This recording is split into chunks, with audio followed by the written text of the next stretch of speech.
क्या द्वारका सच में समुद्र में समा गई थी या ये सिर्फ एक पौराणिक कथा है? क्या आधुनिक विज्ञान और पुरातत्वविदों ने इसके अस्तित्व के प्रमाण खोजे हैं? आइए जानते हैं इस रहस्यमयी नगरी की पूरी कहानी। हिंदू धर्म के प्राचीन ग्रंथों के अनुसार द्वारका भगवान श्री कृष्ण की नगरी थी। महाभारत और भागवत पुराण में इसका विस्तृत वर्णन मिलता है।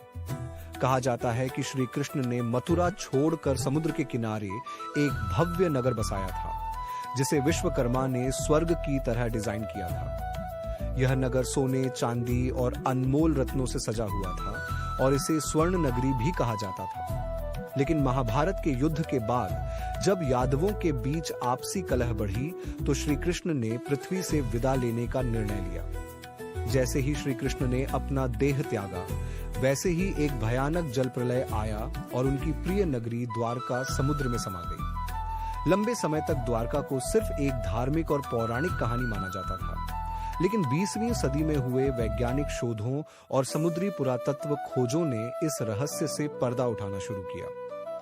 1980 के दशक में भारत के प्रसिद्ध समुद्री पुरातत्वविद डॉक्टर S.R. राव और उनकी टीम ने अरब सागर के तट पर द्वारका के अवशेषों की खोज की। गोताखोरों और आधुनिक तकनीकों की मदद से समुद्र की गहराइयों में प्राचीन नगर के प्रमाण मिले। पत्थरों से बने विशाल द्वार और दीवारें, सिंधु घाटी सभ्यता जैसी संरचनाएं, संपूर्ण नगर का लेआउट और योजनाबद्ध सड़कें, ताम्र और कांस्य से बने औजार और मूर्तियां। यह खोज इस बात का प्रमाण देती है कि कभी यहाँ एक उन्नत और समृद्ध सभ्यता थी, जो संभवतः समुद्र में डूब गई।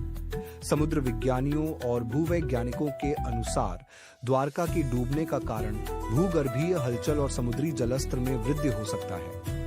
हजारों साल पहले जलवायु परिवर्तन और भूकंपों के कारण समुद्र का जलस्तर बढ़ा और इसने द्वारका जैसे तटीय नगरों को निगल लिया।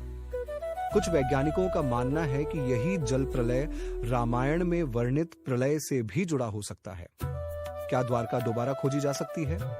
आज भी भारत सरकार और पुरातत्व विभाग द्वारका के रहस्य को उजागर करने के लिए शोध कर रहे हैं। नई तकनीकों जैसे सोनार स्कैनिंग और अंडर वाटर रोबोट्स से खोज जारी है।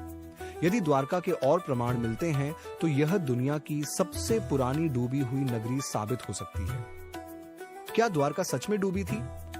इतिहास, विज्ञान और पौराणिक कथाओं को मिलाकर देखें तो इस बात की पूरी संभावना है कि द्वारका सच में अस्तित्व में थी और प्राकृतिक आपदा के कारण समुद्र में समा गई। आज भी गुजरात के द्वारका शहर में भगवान कृष्ण के मंदिर और कई प्राचीन स्थल इस कथा को जीवंत बनाते हैं। तो क्या आपको लगता है कि श्री कृष्ण की नगरी सच में समुद्र में समा गई थी, या यह सिर्फ एक मिथक है? कमेंट में अपनी राय बताइए। वीडियो पसंद आया तो लाइक और सब्सक्राइब जरूर करें।